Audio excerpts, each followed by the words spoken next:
Evening, everyone. Welcome back to AFTV and another live show. I'm here with Turkish and Dan. How are we doing, guys? All good, All man. good, All good. James. I think we felt off the back of our irritating rivals doing their jobs this weekend. The stakes have slightly changed a little more going into this game. Not that a win obviously wasn't the expectation, nor what Arsenal should be doing anyway. But Spurs, United, West Ham, especially that West Ham result, they've all done their job, and we've got to talk about it, guys. We've also got we've got an Everton fan joining us a little bit later as well, Mike from the Blue Boys Network, which will be good. So we'll get his thoughts ahead of the game. But this is our kind of big discussion ahead of it. Let's get into it. Dan, I've seen you on Twitter last couple of days, but asking some big questions and some fair questions. Let's sort of go into it. This game's crucial for top four, isn't it? Yeah, massively, mate. People do kind of see this as it doesn't matter about Thursday because we're still in the race for, an understanding of where we're at in terms of a top four chase. I think that although we're not too far off a top four, we're also not too far off a 10th. So it really is going to be looking at Monday night as a huge kind of how can we react from not just the Old Trafford defeat, but also how can we react from our rivals all winning this weekend. So I look at things quite differently to some of the other fans. I don't look at, just the results, and I look at the performances and I look at what we're still lacking.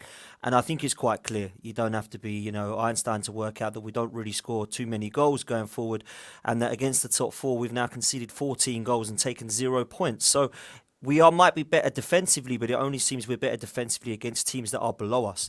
When we're trying to compete with the big boys, it really is men versus boys at the moment. And I'm not so sure that the side that Arsenal put out is really that bad. I just feel that there is a lack of quality in the final third, and I don't know if that's the players, the manager, or both at the moment. But the stats would suggest that something's been wrong in the last 2 years with us going forward, because I've not really seen us blitz teams.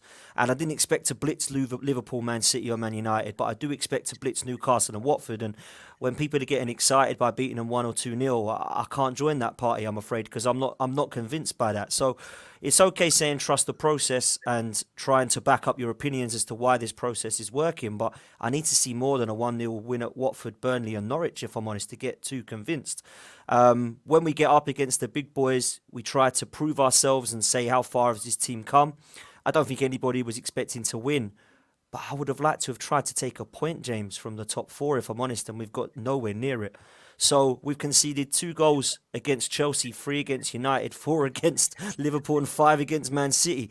Doesn't look too great, does it, when you look at it like that? So I look at the bigger picture, not always the next game. A lot of people say I look at the next game and the next game. I sometimes, as a fan, I think we all do it. We sometimes look ahead to say, right, what have we got coming up? And what we have got coming up is a opportunity for us to go on another little bit of a run. Because apart from West Ham and Manchester City, up until New Year's Day, we have some very nice fixtures. Now, no game's easy, but we have proven that below us we can get past teams. So we're going to need to go on another one of those runs if we're serious about contending for top four.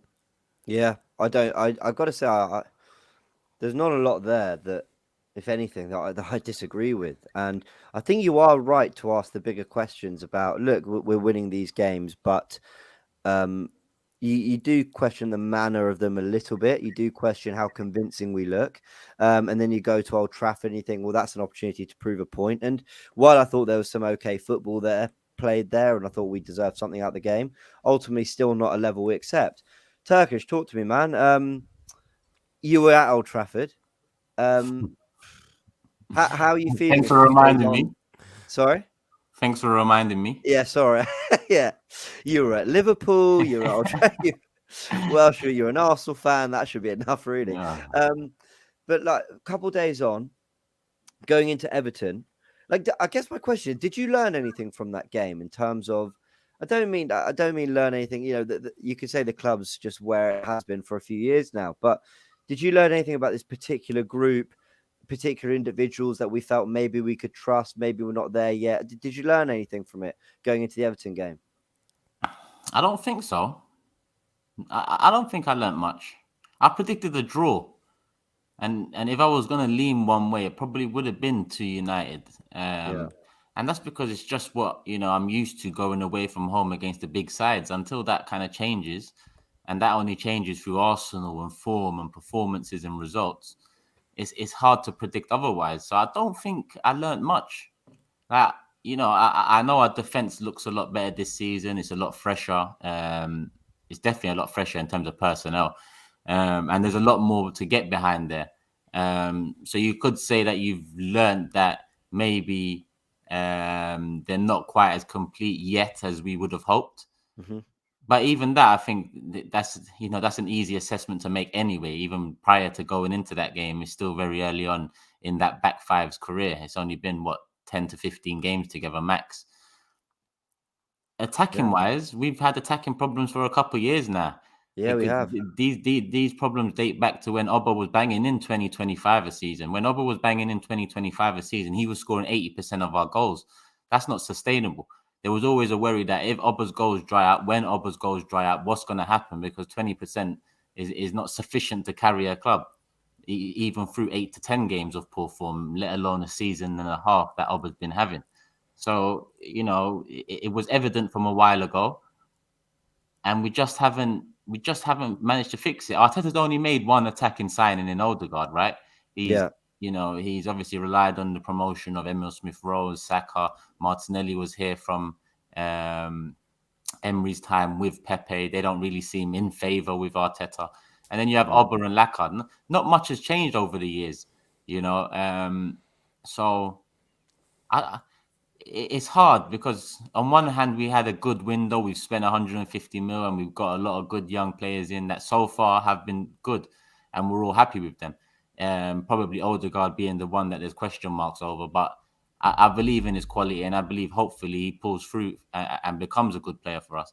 But in all honesty, we needed a marquee name or two, an experienced name or two to kind of, protect us in these big games, because as we've seen in the big games, the experience we have, it's not the right experience. Partey has been a big letdown. Before I even move on to Oba, I expect the most from Thomas Partey in terms of character, leadership, in terms of he's been there, done that. He's worked under a manager that I've wanted for years.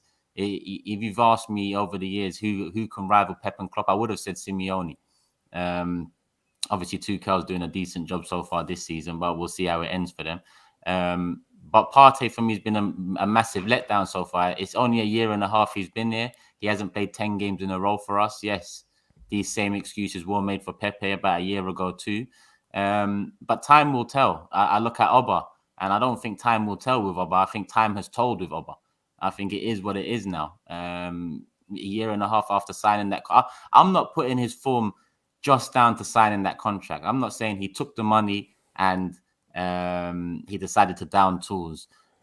Keown recently said something about, top footballers don't do that. And I'm slightly with him on that. I think, it doesn't matter if he's getting 200k or 300k. I expect him to want to score goals and finish his chances, but he's just not doing it. Where we've went wrong is probably giving we talked about it on Friday, James, an over 30-year-old, that contract, that responsibility, and the responsibility he hasn't had, he hasn't had that responsibility over his career. So obviously it can go one way where he takes it by the scruff of the neck and he becomes a leader, he becomes a captain, he becomes a Thierry Henry you talked about. Yeah. Or it can go another way where, it starts looking bad for him. He starts looking not worth the money, and, we're starting to think ahead of him. And that's unfortunately how it's gone. Lacazette's another experienced player. Role model in the dressing room for sure. You can see that. Good enough on the pitch? Nah. Who else have we got that's really experienced? No one. Yeah. No one. So that it's bad. Yeah, I agree. A lot to unpack here, guys, because it does feel with Arsenal that it's 1 minute on the up, 1 minute on the down, and it always feels like steep climbs and steep drops. The Everton chat, because we've got to talk about Everton and what we're expecting from that game or whatever. But obviously, with Mike joining us a little later, I think we'll push that to maybe 5-10 minutes later into the show. Yeah. I want to talk about this top four thing. Dan asked a great question on Twitter. And got the expected Twitter reaction, I think, which is that, bro, what I mean by that is that I think people take things the way they want to take it. I'll give you a really good example. I tweeted that Odegaard didn't pass the ball to Aubameyang once against Man United. And a lot of people jumping on me saying, how can you blame Odegaard? Why would he pass it to Aubameyang? And I said to them, I went, guys, I didn't blame Odegaard. I just gave you the numbers. I just gave you the facts, and you decided that that's what I thought. And maybe there's a little bit of that here. You asked the question about whether a manager could get this current Arsenal squad into the top four. I think it's a really interesting discussion, because I suppose my answer to it all is, if every team in the league is playing to their potential, then Arsenal don't get into the top four no matter what we do. Because I just think the big three are the big three, and Man United have better players. And as I said, if everyone's at their potential, we're fifth or sixth. But the door has opened. Leicester aren't the same side this year. Tottenham, even with Conte, are fairly unconvincing. Man United, we know about Man United. Even today, late in the game, they win it 1-0 thanks to Fred. So an opportunity has opened up, and I think the question is, would a better manager, because we're the only team that hasn't changed their manager throughout all this, rightly or wrongly, would a better manager take advantage of that better? Is that what you're kind of asking, Dan? I suppose if you want to play with fire, then put a poll out on Twitter, because you can never debate with Arsenal fans. You have to abuse them or argue with them. And I never understood it. This is why if Arsenal fans sit on the fence so much, because if they go one way or the other, they get abuse. Now, I've been fairly consistent throughout my time over the last 2 years that I just don't see that this is the way to go. I've been very vocal about not liking the ownership, because they're the ones that are leading from this at the top. I've been very vocal about having a young novice of a board, very vocal about having a young novice of a coach, and very, very vocal about why this is not going to work by buying young players. Now, Turkish has just hit a great point in terms of our lack of experience. And on Thursday night, it showed that with a young team, you are going to make mistakes. You're going to be naive. Mistakes will cost you games, as we've seen at Anfield and at Old Trafford now. So when you put that question to me, James, you said, Dan asked the question. Asked the question. I didn't say what people should, how they should support their football club. I didn't say that this is the way you should be putting all of your opinions to this side. I believe that you should be looking at Arteta in this light. I asked a question, and there was two simple questions. And the first one was, is this squad good enough for top four, yes or no? And the second question was, if we had another manager, would we get top four? All of a sudden, people are bringing up Pep and Man City, Klopp and Liverpool, Arteta out, Arteta in, Kroenke out. I didn't mention any of those names. I said, would the better manager with more experience get Arsenal into the top four, yes or no? Now, is this squad good enough for top four? The majority of people said no. When I flipped it around and said, would another manager be able to get us top four? At the time, the majority of people said yes.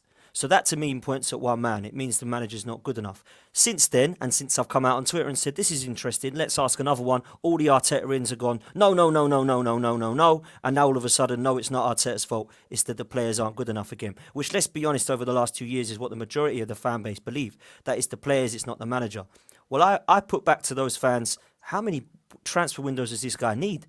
Arteta needs more windows than Microsoft, bruv. Honestly, I don't understand this. Like, it just needs another transfer window to buy yet another load of players. There's two players in this side, Lacazette and Pepe, the only two he hasn't given an extension to or signed. Everybody else is either given a long-term extension to or he's signed himself. So what I put back to Arsenal fans is this. If you have an opinion, don't abuse people about the fact that they've got a different opinion to you. Just back up why you believe what you believe. And it's simple. If you believe Stan Kroenke's a great owner, tell me why and back up your opinions as to why. If you think Mikel Arteta is an unbelievable manager, then please tell me why you think he's an unbelievable manager, and I'll get behind that and say, do you know what? I respect your opinion for saying that you believe he's definitely the way forward, but I'll tell you why I don't believe he's the way forward. Why I don't agree with his abusive behaviour on social media, and you're never going to stop that, unfortunately. So that's why I put those tweets out afterwards thinking, hang on a minute, we're asking two questions here, and the Arsenal fan base are proving to be what they are. Toxic. Yeah? So that was why I got frustrated on the Twitter thing. Where I see it, James, and I'm being serious when I say this, I look at all of our competitors for top four right now. Forget the top three, right? But I'll include those top three. Pep Guardiola, Jurgen Klopp, Thomas Tuchel, Antonio Conte, Ragnick, Brendan Rodgers, David Moyes, Mikel Arteta. Which one of those managers comes last for you? Mikel Arteta, surely, in terms of lack of experience. We're nowhere near that level in terms of management. But when you look at the squad and the players that Arsenal have got, I actually believe we're not too far off West Ham, Manchester United, Leicester, Spurs, and any of the others you want to throw in there at me. If people mention Everton and Villa, from last season. I would say there's 5 or 6 players from West Ham and Manchester United that we would snap up in our first 11. But trust me, Manchester United and West Ham would snap up 5 or 6 of ours as well.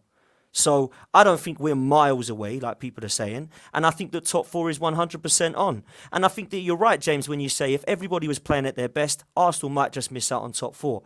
But everybody's not playing at their best. So that's why I believe with a right manager, we've definitely got a chance of getting top 4. I just don't see it with Mikel Arteta because he's making stupid decisions in games like Old Trafford, in games like Anfield, in games that actually, in my opinion, matter. Some people think they don't matter. Some people think it doesn't matter what we do in the top 6 clubs. Write them off this season. It's all about Watford and Norwich. Not for me, man. Every game matters for me because I want to get back into the highest position. And at top 4, I'm still not excited. I'm still not celebrating. I'm not going to get the party champagne out because that to me means three teams are better than you. And I demand the best at the football club because that's what I grew up on. People say I'm spoiled, but I think there are some younger fans that think that 6 is a fantastic position this season. That is such an overachievement for Mikel Arteta. I look around and I don't think that's an overachievement. I think personally the way we're playing at the moment, that's the least we should be expecting, 6th. But that's just me. And I'm happy for anybody else to disagree and come back at me with different opinions. But just don't be abusive and toxic. It's not need for it. I hear that. There's Turkish top 4. I remember you saying that you don't know where this Arsenal side could finish. Could be anywhere as high as that, anywhere as low as 12. I think that was the position you gave me. Might have been 14th. But I get it. You don't know what it is with this team. For everything Dan's just said, does this mean the pressure is on massively tomorrow? Yeah, you'd have to say yeah. I think so. You look at the league table right now as we speak, after Tottenham win, after United snatch a late win, the league table looks very different. You get 1 point tomorrow or you lose the game, going into, all right, what looks to be a comfortable home fixture, even though, what's a comfortable home fixture to Arsenal so far this season when you look at the Watfords, Norwiches and so on. You need 3 points. You need to bounce back from that United result. Everton are not in good form. They haven't won in about 8 games, I think, something like that. Yeah, 8. So in reality, we should be going there looking to, take 3 points. This is his second full season now. Whether it's Mikel Arteta, whether it's we put Pochettino in place or Allegri in place in December 2019, this is the second full season. There should be no more excuses, whether the manager's experienced or whether the manager's got no experience like Mikel Arteta. But Dan's right, in terms of the fan base, it is very toxic. No doubt, if you have an opinion, there is someone out there that would abuse you for that opinion. It doesn't matter what opinion that is. They would abuse you whether you like a player, you dislike a player, you like a tactic, you dislike a tactic, you have an opinion of a performance or you don't have an opinion of a performance. There's just too much of that going on. So a lot of people do sit on the fence and a lot of people tend to not really say how they truly feel. I sit on the fence. I'll put my hands up. I sit on the fence. And the reason I sit on the fence is because I don't know which way I want to fall. And I really mean that. And I've got a question actually, which hopefully might kind of explain why in a sec. Before I do, got a comment from Hemal who says, when is Box to Box and warm up coming out? Hemal, thank you so much for the support and everything for the channel. With the super hectic schedule, this is going to be our main preview ahead of the game, but that will all be coming as well. Throughout the month as well. But it is a mad. We're used to having 3 games a month, and it's 8 this month. So, trust me, with Arsenal this is fans, the month, this is the month that separates the boys from the men in terms of it really is where you're looking to it go. Bloody is. It absolutely is. So I said I sit on the fence. And this is why I'm going to ask a question you two might not like, but I'm an open book. Tell me why I'm wrong. Tell me why this isn't the mentality to have. I believe that in football, there are cycles, especially for some of the bigger clubs. I believe what Barcelona are going through now, in 10 years, they'll probably be a great side again. I believe what Liverpool are going through now, it was 30 years since they were a side anything like that. But I mean, I know in between they won some Champions Leagues and that helps. I believe in cycles in football. And the only way to really avoid those is if you are a City or a Chelsea or a PSG and you are going to throw and throw and throw and splash the cash to ensure that there is quite simply a level you can't go below. And even Man United, it's pretty staggering that they've spent nearly as much as City the last 3-4 years or whatever it is. But have always, Ollie was an awful manager. Let's be real, he was a terrible manager. And he still got top four because there's just a bar you can't really go below when there's a certain amount you're spending. In my opinion, I might be wrong. Let me know in the comments, guys. With Arsenal having spent, because they've spent, we're not going to do the whole Arsenal haven't spent money. They've spent some money recently.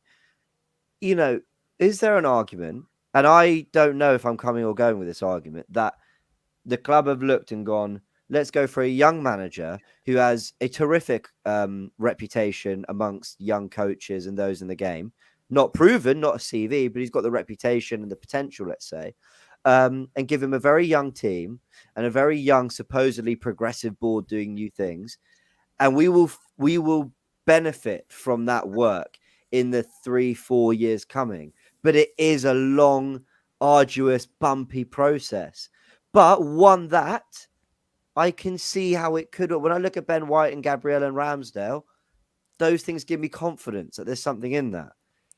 I'm not saying I believe this, but I think there's maybe an argument there. What do you think, Dan?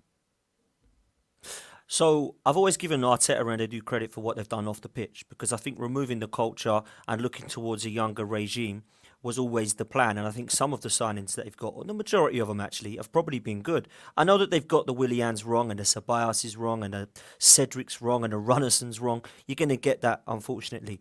But actually, since Arteta and Edu have done the transfer window of the last, two, I think Gabriel and Partey were the right signings. I think looking at towards the Tomiyasus and the Ramsdales and Tavares and Lokonga, okay, I can see what they're doing that for. I can see the positions are right that we're getting.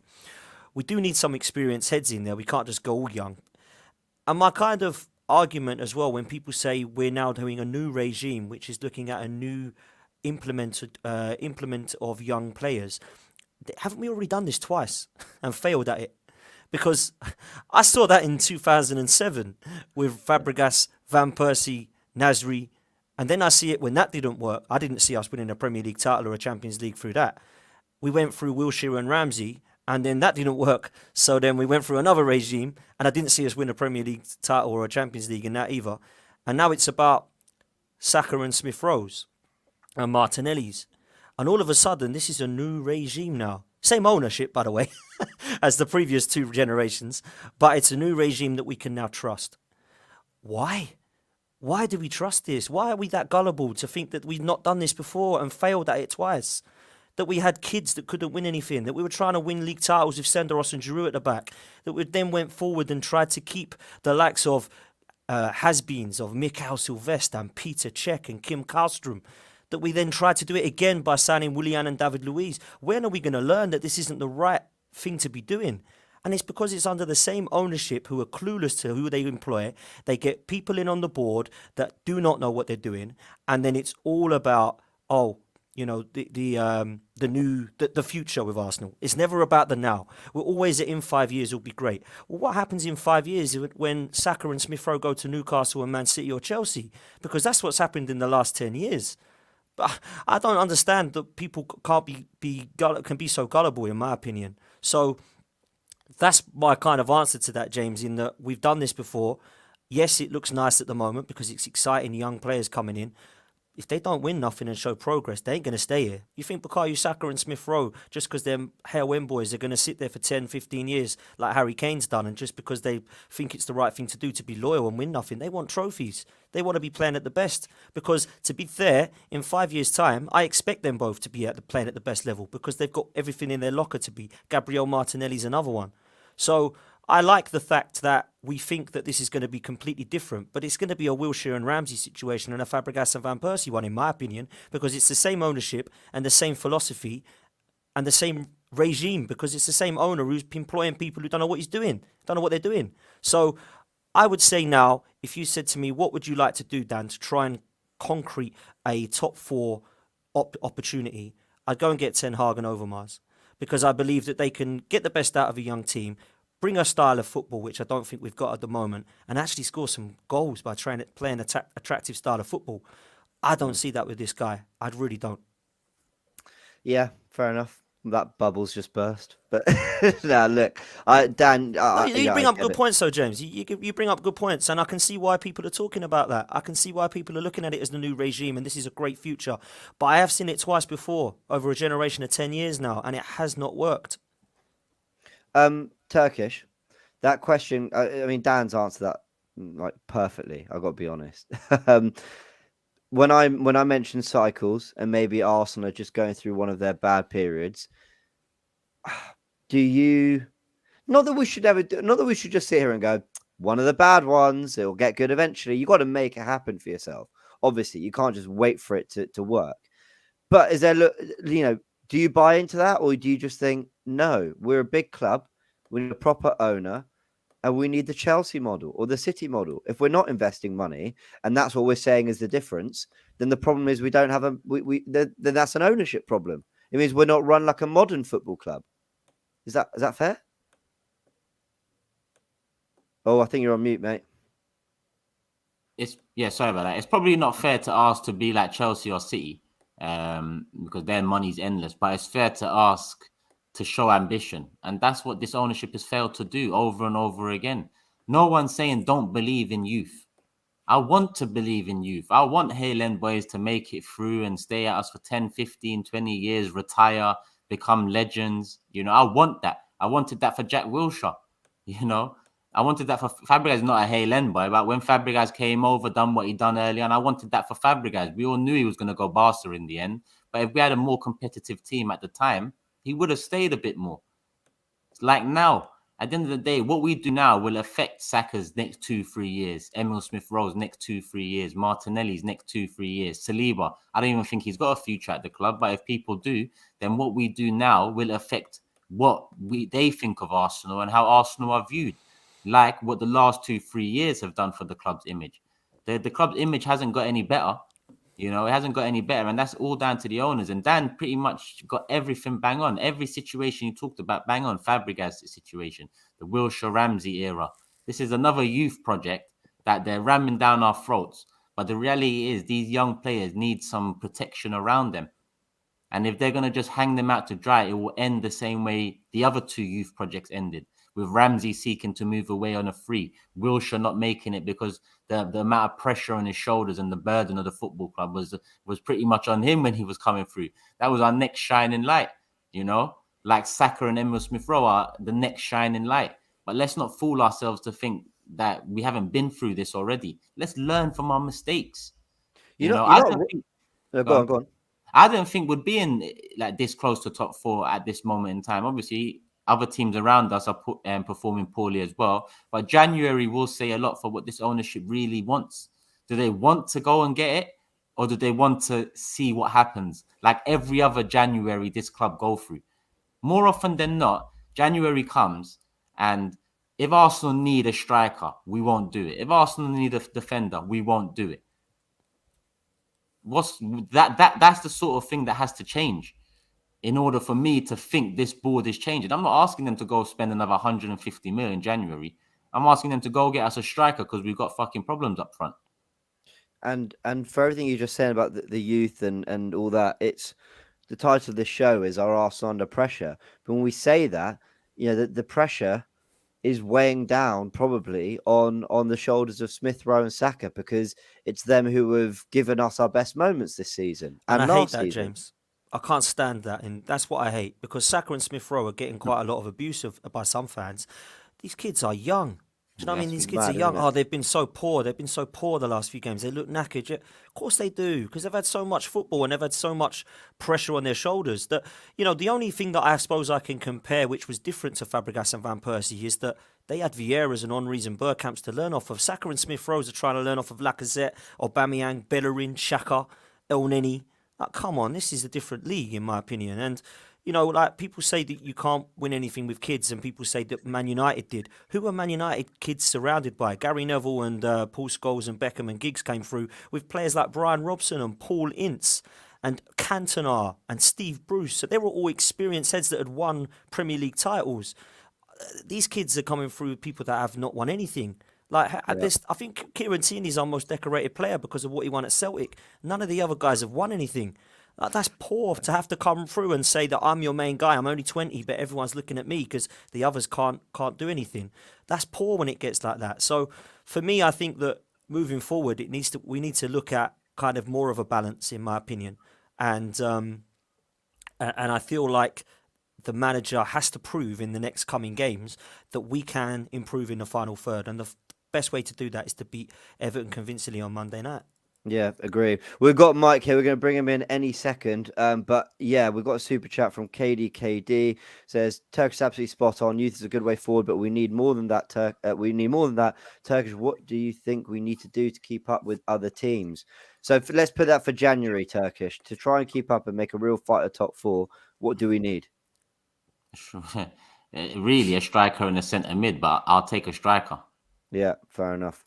You know that point about youngsters and Smith Rowe and Saka looking exhausted and all that. I've been hearing a lot of this narrative going around recently, like a few rival fans saying, is Ramsdale that good? They're judging how his saves look now suddenly, and Saka and Smith Rowe, are they actually as good as Arsenal fans hype them up to be? And all this, they're not that special. And I said this on Supporters Club on Friday, Turkish. That, at the risk of Arsenal fans hating me for saying this, maybe they probably are overhyped. They're probably not as good as the way they're spoken about, kind of in banter with rivals and all that. But they're very, very talented, and they are more than the level they need to be at this stage in their development and this stage in their contribution to Arsenal Football Club.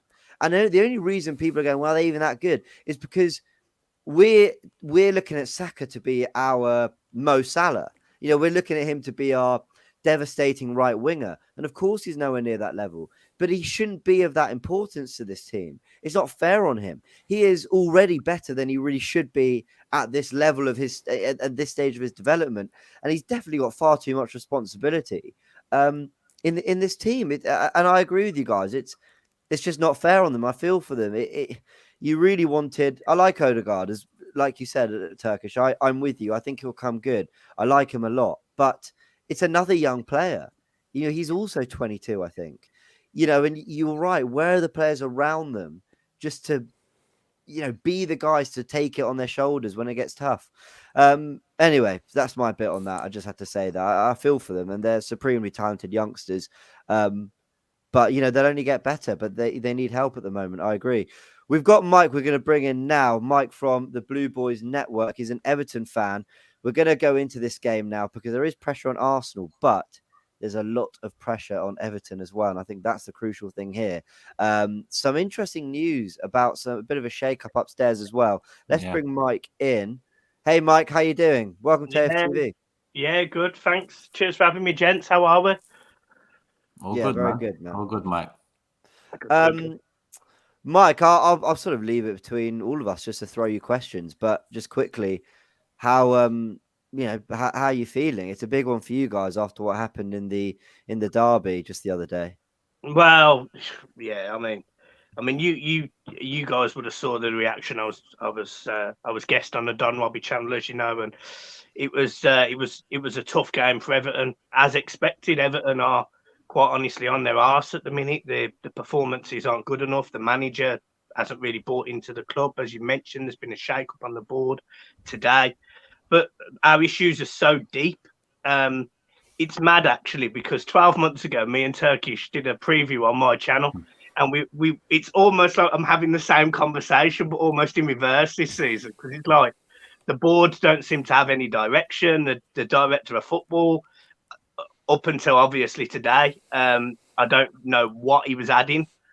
We've got Rafa Benitez, who is an ex-Liverpool manager as our manager, which is just a no-no in Everton Football Club. So, and then you've got a team of players that have got no fight and no ambition, which has cost over £550 million to put in that squad, and we are dead. And yeah, man, it's a real struggle this season. 16th in the league, 5 points off the bottom three, going up into a game against you guys, who, let's be fair, have up until the Liverpool game the other week, and you've been playing really well, I would say. So yeah, I'm stressed. I'm worried. Well, I was about to ask you, are you confident about Monday? Because last couple of away games against Liverpool and United, obviously it's Liverpool and United, but their fans have kind of gone in with that, it's a big game, but it's also Arsenal. And out of the big teams over the last few years, Arsenal haven't been the ones up there and whatnot. Everton have had aspirations to be up there. It's not going well.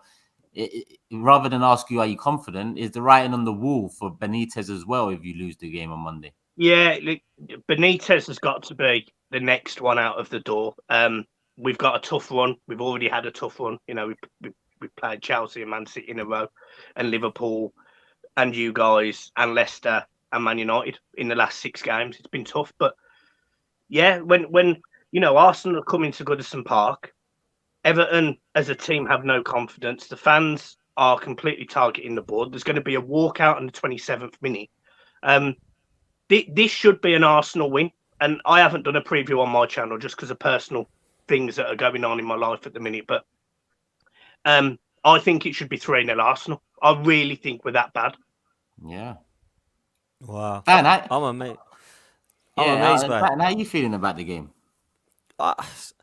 I feel like the omen of going there has not been good the last few years, to be fair. I've never been too confident going to Goodison Park. We've done quite well in games, but we've also narrowly lost as well. I do look at this Everton side, though, and I must admit the amount of money they spent, on paper, their team don't look that great, if I'm honest with you. When you're relying on Townsend and Gray to be your goal scorers with Calvert-Lewin out, you've got some problems. But I'm a massive fan of Rafa Benitez. I know it hasn't worked for him.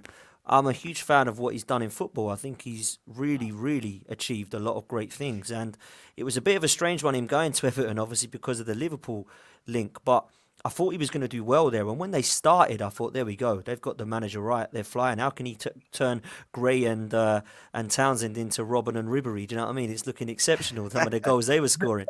But it was looking pretty good. And I don't know what's happened. Maybe Mike can come in because I don't watch Everton every week. But it seems now that it's not got there. What I would say, and I would be interested in, is if this walkout is actually going to happen, I'll be really plaudits to you, because it means that fans have a voice and you can unite, because that's something Arsenal fans can't do.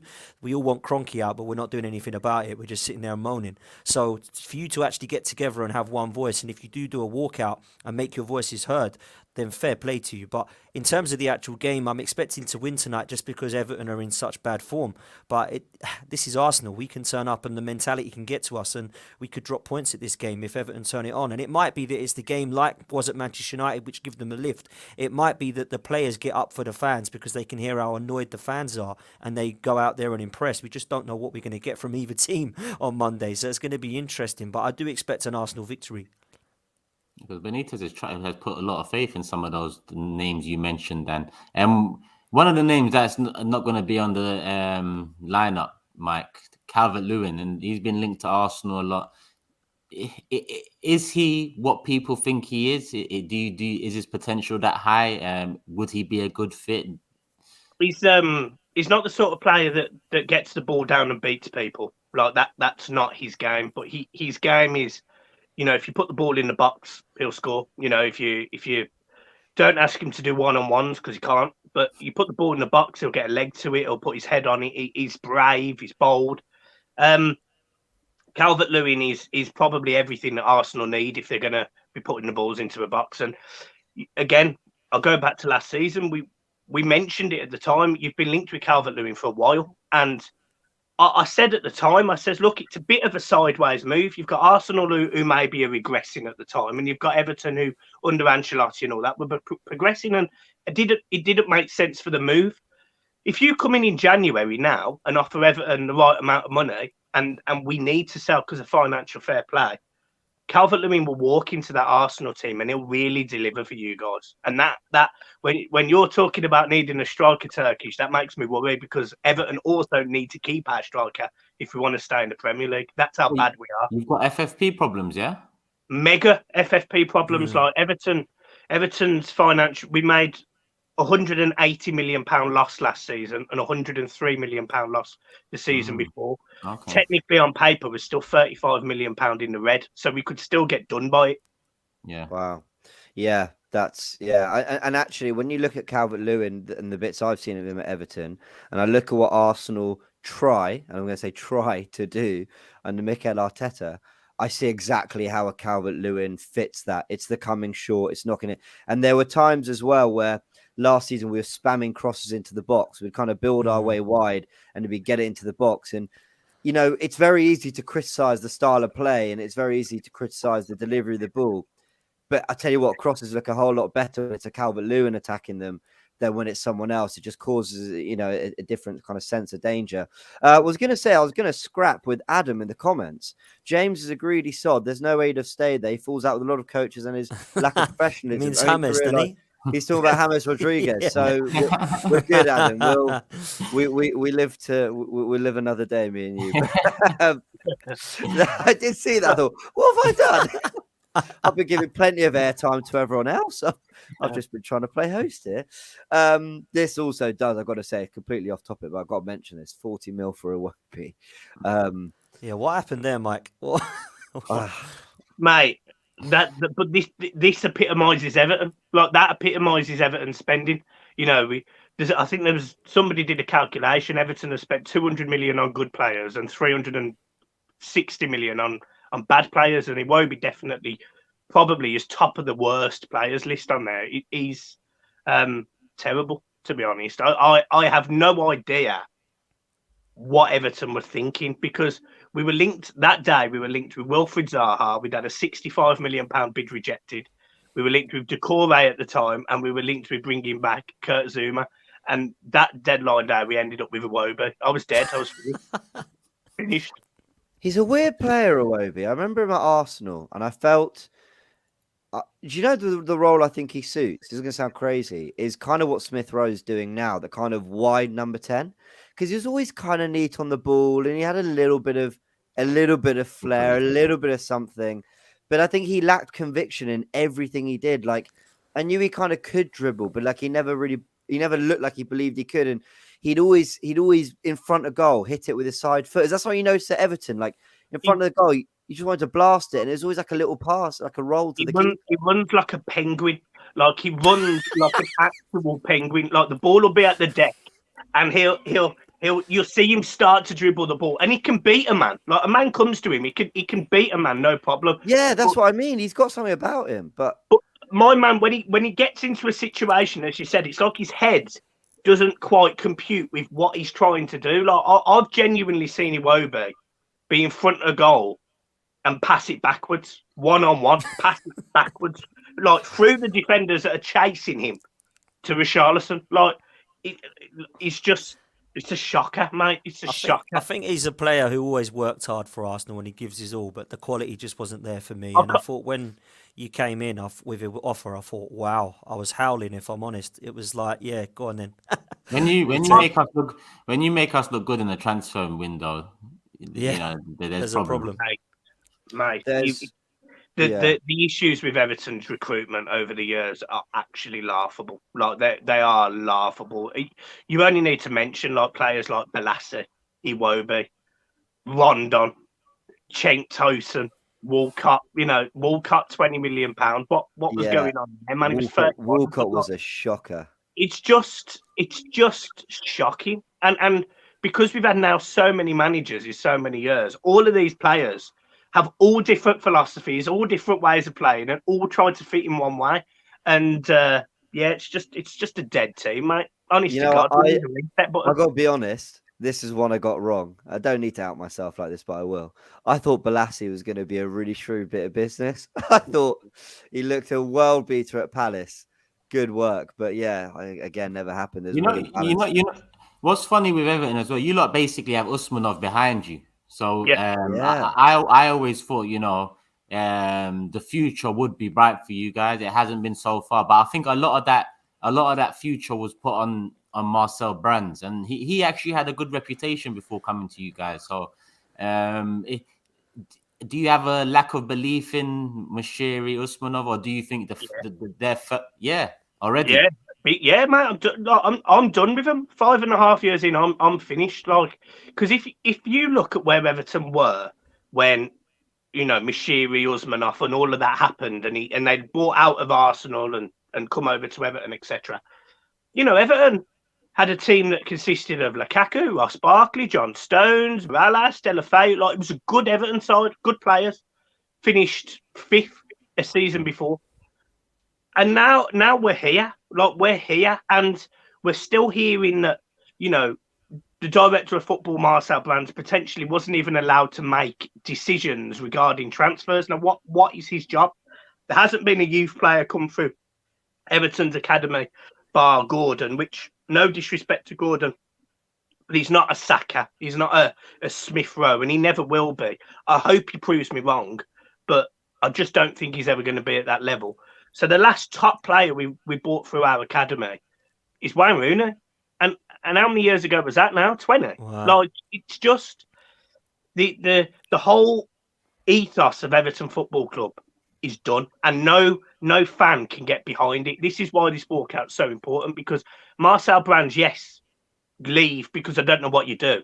But honest to God, if somebody walked into Everton now and said, right, we're going to give you whatever the club's worth, and Mashiri leaves, I would drive him out. I'm done with him. I'm finished. Wow.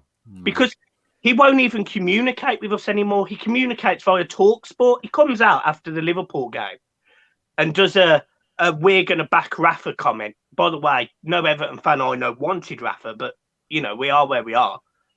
And he comes out and says, right, we're going to back him. And he releases that via TalkSport rather than Everton's official media. So he's so far disconnected from the fans. So it's weird. actually a joke. Like, it's a joke. And Can I ask a question, Mike? Yeah. Go on. Finish your point. Sorry, man. I thought you I were... was just going to say, me in Turkish, we used to say that we would love our directors of football. I remember at the time, I think it was Edu for you guys, that you'd like to come out and hear a plan. What's the plan? What's the strategy? Where are we going? Can we get the fans back on side because of that? And the Everton owners talking to TalkSport, who are owned by Sky, who we can't stand. Yeah, it's brilliant. Fantastic. I just wanted to come in and ask you a couple of things, because you're in a situation that myself and Turkish, and I think probably James as well, are in terms of the ownership that you're kind of done, and you've wiped your hands type thing. But it looks like they'll probably stay even if you do get together as a walkout, depending how successful it is. So then that brings me to the point of the manager, because in the mid to early 2000s, you were in and around that Champions League spot, and now we're looking at West Ham being in and around the league spot with the same very manager that did it with you. Yeah. Is it, what did you think of David Moyes and the situation there? Because I feel personally like that's the best manager you've had in a long time. And if he does go Rafa Benitez, who I think is still stand by as a very good manager, like, who are you going to kind of look to get in if you're going to replace Rafa? Can I cut in? Graham Potter. Sorry, go on. I would throw it all at Graham Potter if I were you. See, guys. that was my answer. Graham Potter, 100%. This guy will get you playing great football. He'll balance out the squad a little bit. He'll get lovely technicians. He'll get the best out of the ones you do have there. I can see Richarlison and Calvert-Lewin delivering for him. That would be the one that, listen, if Arteta goes, and we know that there are some unrealistic options out there for Arsenal, but otherwise Graham Potter's up there on my list as well. Obviously, we're not looking at that at the moment, but yeah. It's a difficult one because, David Moyes, the West Ham side that David Moyes took over was very similar to the Everton side he took over, and he's put the same work rate, good technicians of a football. Arteta for Everton in the midfield was phenomenal. Cahill, Pienaar, he's brought in really good players at West Ham, which is exactly what he did for Everton. I would have David Moyes back if I could, but he's never going to leave West Ham for Everton at this moment in time. Fair enough. Graham Potter would definitely be on my list. My only issue with Potter is Everton have so many deep issues. Like, we are on our arse. Like, I in 29 years have never known a fan base be this disconnected from a football club. And Wow. I don't know if Graham Potter has got the to be frank, the cojones to deal with it, because he essentially needs to go to that owner. You don't know what you are doing. You need to leave me to do my job.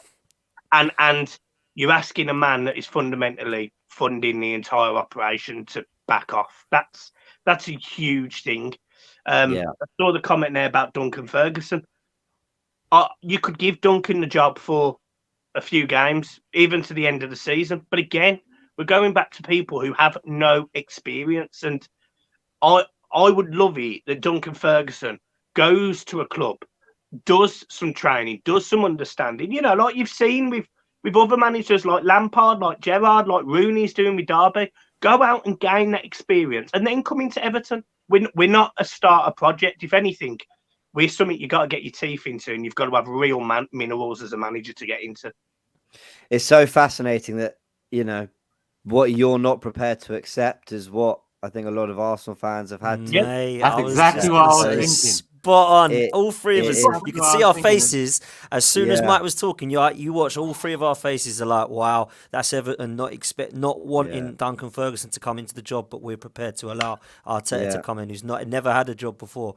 Crazy, man. Well, yeah, guys, 10 minutes ago, thank you so much. We've got over 2,000 live viewers. You guys are amazing. Hit the like button as well. And if you're not subscribed to AFTV, what are you doing? Go and subscribe. Mike, you've been great. Let's go into the nuts and bolts of this game for the last 10 minutes. It's a very cliched question, but I think we need to break down a little bit where this game's going to be won and lost, because what I see in Everton is a side that is probably pretty balanced in terms of defense, attack. You know, you got two out and out wingers. I think Richarlison's fit, right? Is Richarlison fit? Yeah. Right. So you're going to have a proper number 9 up there, or at least a real handful in him up there. But it's confidence. Confidence is absolutely shot. You've got injuries and everything you've just mentioned about the fan base. Whereas for Arsenal, I think Arsenal fans are pretty muted, really, right now. We're kind of just seeing what's happening. You know, there's talk online and all that, but really we're just kind of seeing how the season develops. This is one of those tough away games, but as you said about your form, we should be backing ourselves to get a point. But we're a side that fundamentally struggle to score goals. And actually, I'm on the side of our defense has improved. And actually, I think it's improved significantly. But we're so poor at scoring goals that teams kind of just relentlessly attack us, and eventually we'll get a few, especially the bigger sides. So I see a team, I could see this playing out into a really boring 0-0 where Everton are thinking, don't lose it. And Arsenal are trying to win it, but can't really conjure what they need to do it. I don't know. How's everyone else seeing it? Let's go to Turkish quick. Turkish, how are you seeing it playing out? I'm seeing it. I'm already seeing it play out in terms of what the fans are thinking, that we'll bounce back because Everton are in poor form and it's Rafa's last game in charge and whatnot. And that's what worries me. I think we shouldn't underestimate them. Rafa's he's a top manager. It's just not working out for him at the moment. And Everton have players that can hurt us. Richarlison being fit, that's a player that can hurt us for sure. And regardless, there's players even in the midfield, for example, like Doucouré. Our midfield's been poor recently, so we've got problems of our own in key areas. So there are areas to worry about with Everton. They got a manager that you worry about, because tactically he's shown over the years that, all right, more so in cups he over league, but he's still a top manager. I think, in all honesty, I think it'll be a draw. I think it'll be 1-1, potentially 2-2. I see goals in the game, but I see it being a lot tighter than people think. Dan, what about you, mate? I'm missing this game tomorrow night because I have work commitments. The first game I'm missing, and I do not care because I think it's going to be boring. I really do. I think it's going to be a boring game. I do think we're going to win. I've gone for a 2-0 win believe it or not, which might not sound so boring to Arsenal, but I really don't see an exciting 3-2 thriller, if I'm honest, like we did on Thursday night at all. I think both teams are not exactly full of confidence, I wouldn't like to say, and I believe that it could be a real tight fixture. Sometimes when you look at the scorelines of games, you think, 2-0, Arsenal have comfortably win that. I don't think it will be. I think that it'll be 0-0 at half time, and I think that we might be able to get a couple of goals. Once we get that one, I think it may open for a second. But Everton do look poor at the moment. I can't sit there and lie. I think that they're a real good club. I've always had a bit of a soft spot for Everton, if I'm honest. I just like the way that they go about their business usually, and I've got quite a lot of our Everton fans that I always think talk a lot of sense. But I feel like this game is just going to be a little bit too much for Everton, and I think they're down in the dumps at the moment, and I think that we will take advantage because we need a reaction from the defeat at Old Trafford, and I think we will get it, but I'm not expecting a convincing 3 or 4-0 because that doesn't happen under Mikel Arteta's Arsenal, so I'll go 2-0 Arsenal. Yeah. The one thing we know we're not getting tomorrow, and we can guarantee this exclusively on AFTV, we're not getting a new manager bounce because they've decided to wait. And that is what I think we've been feeling for the last couple of games of United and all sorts, maybe. I don't know. Mike, as I mentioned the nuts and bolts of it, where do you think this is won and lost? Yeah, so from an Everton perspective, I think if you can... So Rafa keeps setting up this 4-2-3-1 formation, which doesn't work because Everton have been getting overrun in midfield with Allen and Decore. Because Decore tends to go forward, which leaves Allen exposed, which against an Arsenal side who have got neat passes of the ball, a little bit of creativity, players like Aubameyang or whoever you start. I mean, Martinelli really impressed me the other day. So Arsenal have got enough players to cut the defensive 5 players for Everton apart. Everton can't defend. We've conceded... I don't even want to imagine how many goals we've conceded this season. It's horrendous. We're the highest in goals from corners, from balls into the box. We tend to play on the counter-attack, which, again, I don't think Arsenal will have any problem with.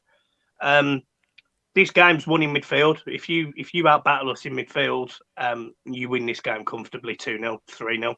If Everton can get to call around the ball, a foothold of the game, maybe some of the younger players that you guys have, maybe, it sounds horrible, but rough them up a little bit, make them feel uncomfortable, then maybe Everton have got a shot at a draw. But honestly, personally, I only see this going one way, and that's a convincing Arsenal win. Everton are terrible. We've been having some problems with our striking situation, hence the discussion about Calvert-Lewin. I want to know about your centre-backs. I mean, I'll be honest, I don't follow Everton massively closely. I do my research ahead of the games. You've kind of toyed between Keane, Holgate, Mina. I don't mean this season. I mean over the seasons. Funes Mori a few years back, he was a bit of a maniac of a centre back, wasn't he? You've had a few, and then Pickford as well has come under criticism. Now there's a Ramsdale-Pickford battle for England's number 1.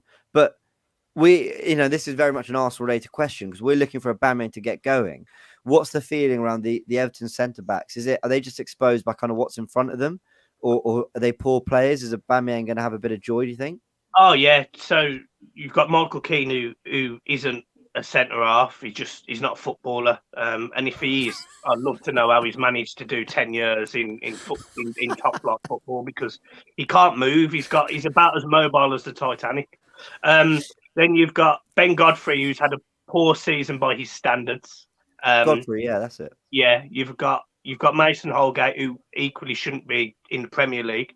So the one that we've massively missed this season is Yerry Mina, who has been phenomenal. And I'd go as far as saying on his form when he plays, he's a defender that could easily get into a top 6 side. He's brilliant on his day, but he's not been fit. He hasn't played. I think he hasn't played in the last 10 games or something stupid. We are playing with Seamus Coleman at right back, who genuinely it doesn't matter if you stuck Iwobi on him. Iwobi would twist him. Like Coleman's done, finished.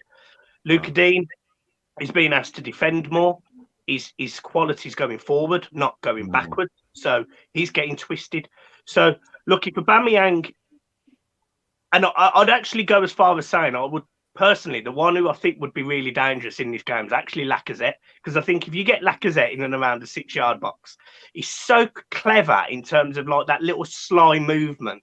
I always think I could score a goal when it goes in the box. And Completely agree with you, mate. He's that got that ball- little intelligence. that's what I mean. If that ball gets whipped in low, front post, back post, Lacazette will be there. So genuinely, you're going to twist us a new one.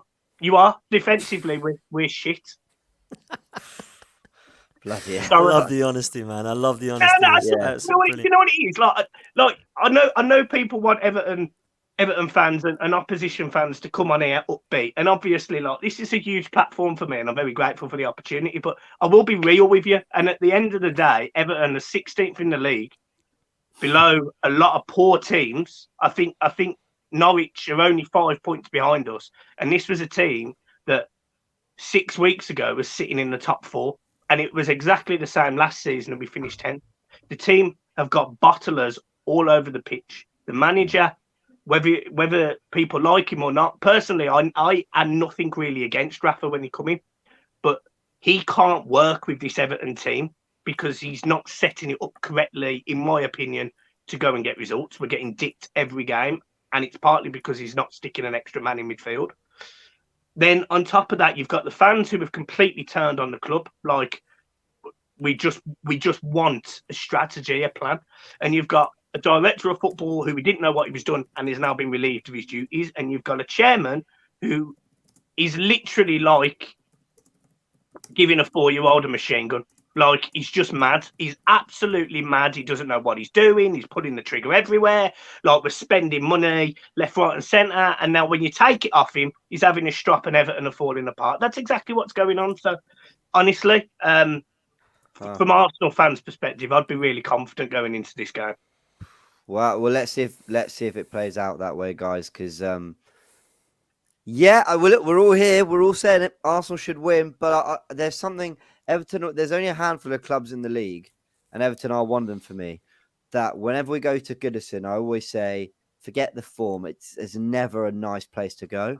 Maybe that's a dated feeling of mine, but I always kind of feel that for one reason. Let's get a final word from everyone. Turkish, quickly, your final word on ahead of tomorrow.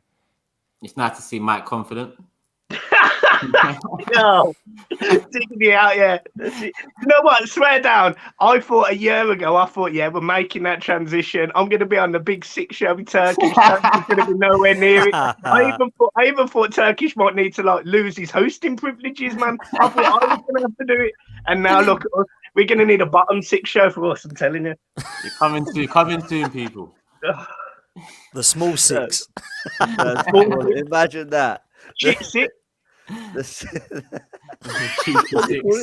6. Yeah. The shit 6. Imagine that.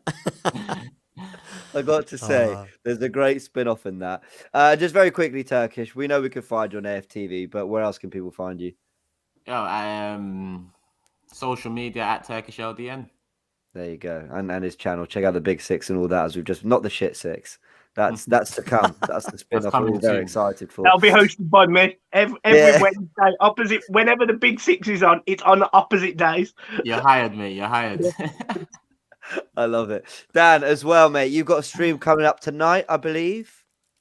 Yeah, myself and Lee Judges at 9 p.m. on Lee Judges TV. If you hit us up if you haven't done so already, guys. And we got a 9 p.m. show just talking about the Arteta roundabout, because that's what it seems to be at the moment, certainly on social media. So we're going to discuss, obviously, what's happening at Arsenal Football Club right now in terms of the management and the process, which everyone likes to talk about, and then, of course, talk about tomorrow night's game. But if you do want to hit me up on socials, then it's at DanArsenal87 on Twitter and Instagram. Cheers, James. Amazing. And just a final thought, Dan, ahead of the game. You're confident 2-0 win, yeah? I am confident because of Everton's kind of form, not ours, if I'm honest. Yeah. I'm going to go for a 2-0. So, yeah, I am fairly confident on this one. I think we'll get the win. Fair enough. Mike, you've been amazing. Where can everyone find you? Yeah, guys, it's the Blue Boys Network on Twitter, Instagram, and YouTube. And a sub to the channel would be fucking splendid. I need picking up. Amazing. We'll put the channel link in the description after the show. So anyone watching this, it'll be there straight after. We'll get that done immediately. I'll tell you what, if you can get me up to like 20,000 subscribers, guys, really appreciate it. And I swear I'll do what that West Ham fan did. I'll get my top off, I'll whip it round, be like, you know. I don't know if that's the best marketing technique, Mike, but we'll see how it goes. Man. Good luck. I can appreciate no one wants to see that. I've lost some from this, man. I've lost some. Guys, it's been class. Really enjoyed it. Don't forget, we've got all the content from the sort of build up starting 11 all tomorrow, going into the big watch along. It's an 8 p.m. kickoff. Am I right? Monday Night Football, 8 p.m. kickoff. Yeah. Turkish will be in the studio. Sess and Robbie are up in Liverpool for the game. They'll be out Goodison Park. It's going to be, it's going to be, tomorrow is interesting. I think we're going to learn a lot, guys. Big thanks to everyone. As I said, do like and subscribe. All the likes, all the subscriptions, all that contribute towards us being able to give you guys all a voice, be doing more shows, get people like Mike on and all that. And we want to be covering everything in the world of Arsenal. So thank you, everyone. We will see you tomorrow. And yeah, come on, Arsenal.